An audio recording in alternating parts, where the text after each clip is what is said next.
દીવમાં beach games ફેસ્ટિવલની ભવ્ય ઉજવણીના ભાગરૂપે દીવને રોશનીથી શણગાર. દીવમાં તારીખ 4 જાન્યુઆરીથી 11 જાન્યુઆરી સુધી બીચ ગેમ્સ ફેસ્ટિવલ ઉજવાશે. દીવ પ્રશાસન આ બીચ ગેમ્સને ભવ્ય રીતે ઉજવવાના ભાગરૂપે દીવને રોશનીથી શણગારવામાં આવ્યું છે. દીવ ઘોઘલા બ્રિજ ઉપર તો આ રોશની જોવા જનતા ઉમટી પડી છે. આ ઉપરાંત દીવના મહેમાન બનનાર મંત્રી અને ગવર્નર સાહેબ જે સ્થળની વિઝિટ કરવાના છે તેને પણ શણગાર આપવામાં આવ્યું છે. વાત કરીએ તો આ બીચ ગેમ્સમાં 8 રમતો છે, જેમાં 1236 ખેલાડીઓ ભાગ લેશે, જેનું ઓપનિંગ સાંજે યશસ્વી વડાપ્રધાન નરેન્દ્ર મોદી સાહેબ વર્ચ્યુઅલ રીતે કરશે.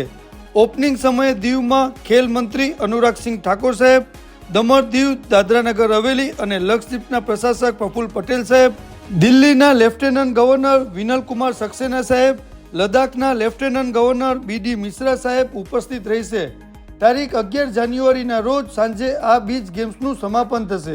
બીચ ગેમ્સ 2024ની શરૂઆત દીવમાંથી થઈ રહેલ છે, જે એક ગૌરવની વાત હોય, જેથી જનતામાં પણ ઉમંગ અને ઉત્સાહ જોવા મળી રહ્યો છે.